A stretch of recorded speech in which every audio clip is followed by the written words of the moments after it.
আসসালামু আলাইকুম প্রিয় গাইস, আপনাদেরকে শুভেচ্ছা ও অভিনন্দন।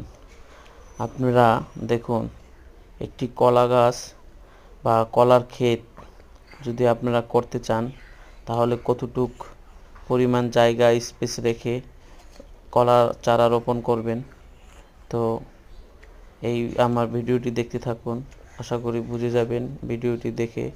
তো আমার এখানে প্রায় 100টি চারার মতো আছে, কলা গাছ রয়েছে।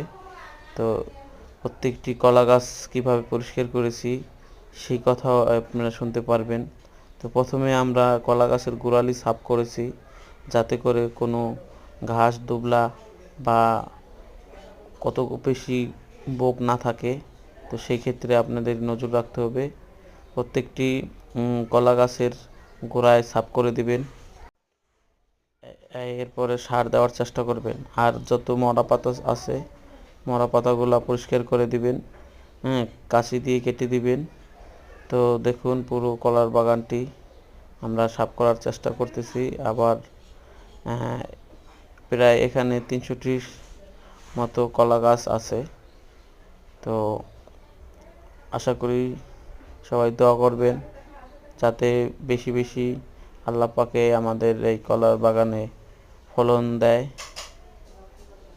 ইনশাআল্লাহ।